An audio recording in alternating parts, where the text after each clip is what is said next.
Halo semuanya, perkenalkan nama saya Sinditan dengan NPM 19511136. Saya merupakan salah satu mahasiswi dari Universitas Internasional Batam. Jadi pada kesempatan kali ini saya akan membahas mengenai salah satu kasus PKPU yang ada di Indonesia.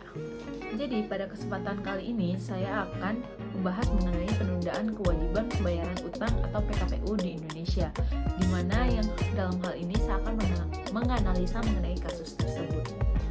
Baik, kasus yang saya bahas dalam format penjelasan kali ini yaitu mengenai putusan PN Jakarta Pusat nomor 180 PDT sus PKPU 2019 PN Niaga Jakarta Pusat, merupakan putusan tanggal 25 Oktober tahun 2019, di mana dalam hal ini PT Sarana Cipta Konstrindo melawan PT Tinindo Internusa. Jadi, pemohon PKPU merupakan kreditor, di mana dalam hal ini pemohon PKPU yang merupakan kreditor merupakan PT Sarana Cipta Konstrindo, kemudian yang merupakan termohon PKPU merupakan PT Tinindo Internusa. Mengenai kasus posisi bahwa pemohon PKPU dalam surat permohonannya pada tanggal 21 Agustus tahun 2019 mendaftarkan kepada Kemitraan Niaga pada Pengadilan Negeri Jakarta Pusat yaitu nomor 180 PDT sus 2019 PN Niaga Jakarta Pusat, di mana berdasarkan putusan Pengadilan Niaga Jakarta Pusat pada hari Kamis tanggal 12 September tahun 2019 telah diberikan PKPU sementara selama 45 hari. Kemudian dilaksanakannya rapat kreditor pada tanggal 23 September tahun 2019, di mana dalam hal ini rapat ini dilakukan di Pengadilan Negeri Jakarta Pusat. Dilaksanakan rapat pencocokan pada tanggal 7 Oktober 2019 di Pengadilan Niaga Negeri Jakarta Pusat dengan pengurusan telah menerima dan mengakui tagihan yang ditujukan oleh kreditor konkurren. Berikut merupakan daftar tagihan. Baik, yang pertama merupakan tagihan yang berada di Bank Negara Indonesia Perseroan Tbk. Jadi sebesar 523 miliar 417 juta. Kemudian di Bank Permata Tbk sebesar 261 603 499 407 miliar. Kemudian Lamonsta Mineralindo sebesar 220 miliar. Kemudian Sarana Cipta Konstrindo Indo sebesar 7 miliar 293 275 ribu rupiah. Kemudian Tuan Teddy sebesar 6 miliar 840 juta rupiah. Kemudian sebesar 1 triliun. Jumlah dari segala halnya merupakan 1 triliun 153 774 407 rupiah. Kemudian mengenai kreditor separatis yaitu Bank Negara Indonesia yaitu sebesar 192.821.888. Kemudian Bank Permata sebesar 154.250. Kemudian jumlahnya merupakan 347.433.130 rupiah.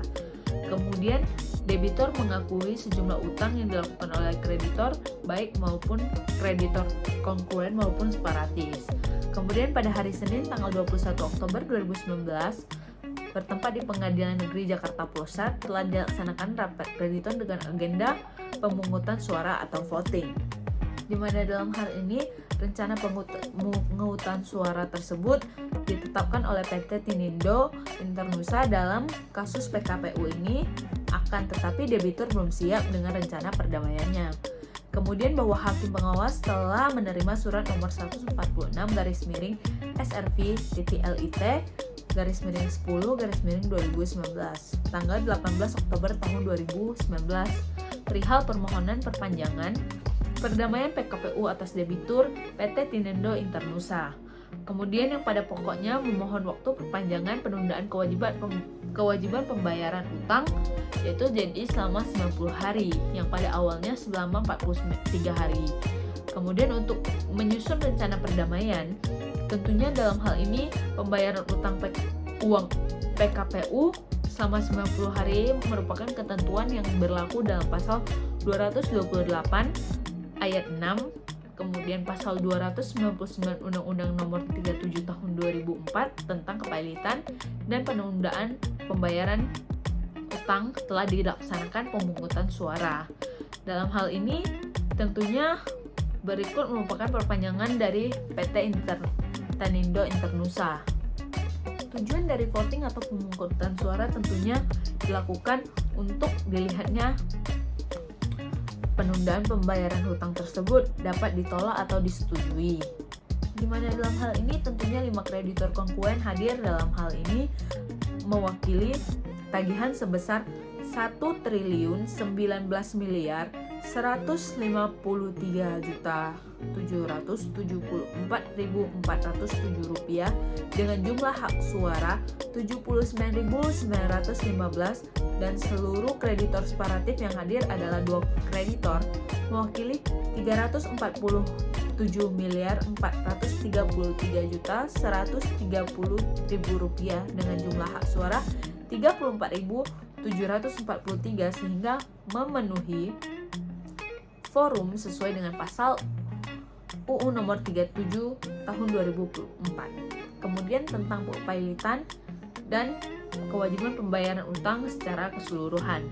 Kemudian aklamasi penyetujuan memberikan perpanjangan penundaan kewajiban selama 90 hari terhadap PT Tanindo Internusa, di mana dengan demikian berdasarkan ketentuan tersebut yaitu mengacu pada pasal 229 ayat 1 dan hasil pemungutan suara persetujuan pemberian PKPU PT Tanindo Internusa dalam PKPU, maka perundangan kewajiban pembayaran uang tersebut dinyatakan disetujui dan diperpanjang sehingga sampai dengan 90 hari kerja, di mana terhitung sejak 1 hari setelah sidang permusyawaratan majelis hakim, yaitu mulai tanggal 25 Oktober tahun 2019 sampai dengan 23 Januari tahun 2020.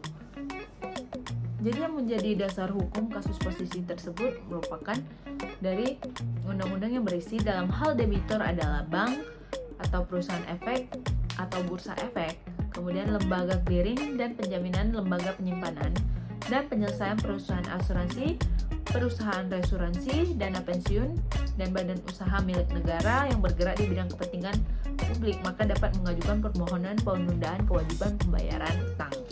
Dengan dalam hal ini mengacu pada pasal 2 ayat 3, kemudian ayat 4 dan ayat 5. Dasar pertimbangan. Kemudian kita akan masuk pada dasar pertimbangan hakim dan amar, di mana dalam hal ini mengadili mengabulkan permohonan PKPU yaitu penundaan pembayaran selama 90 hari kerja, di mana pemohon PKPU atas nama PT Tanindo Internusa tentunya terhitung sejak tanggal 26 Oktober tahun 2019 sampai dengan tanggal 23 Januari tahun 2020, di mana menyatakan termohon PKPU PT Tanindo Internusa berada dalam keadaan penundaan kewajiban pembayaran utang atau PKPU. Kemudian tetap pertama selama 90 hari lamanya, di mana menetapkan sidang permusyawaratan majelis hakim pada hari Kamis tanggal 23 Januari tahun 2020 pukul 9 bertempat di Pengadilan Negeri Niaga pada Pengadilan Negeri Jakarta Pusat. Kemudian memanggil permohon PKPU, termohon PKPU, dan kreditor yang dikenal melalui surat tercatat melalui kurir untuk menghadap dalam persidangan sebagaimana yang telah ditetapkan di atas. Kemudian mengenai biaya pengurusan dan imbalan jasa tim setelah proses penundaan kewajiban utang akan berakhir. Kemudian menggunakan biaya yang permohonan sampai kewajiban pembayaran utang.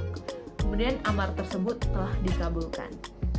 Baik, pendapat saya mengenai putusan tersebut tentunya adalah seharusnya hukum ini mengatur mengenai permasalahan yaitu PKPU mengacu pada Undang-Undang Nomor 37 Tahun 2004 yang belum diatur dalam kasus tersebut, yaitu tertera pada pasal 167 ayat 1, di mana pasal ini berbunyi setelah pengesahan perdamaian memperoleh kekuatan hukum tetap, kurator wajib melakukan penanggung-jawaban kepada debitur di hadapan hakim pengawas. Kemudian pada ayat 2 yaitu dalam hal perdamaian tidak menetapkan ketentuan lain, kurator wajib mengembalikan kepada debitur semua benda, kemudian uang, buku, dokumen, tanda terima yang sah.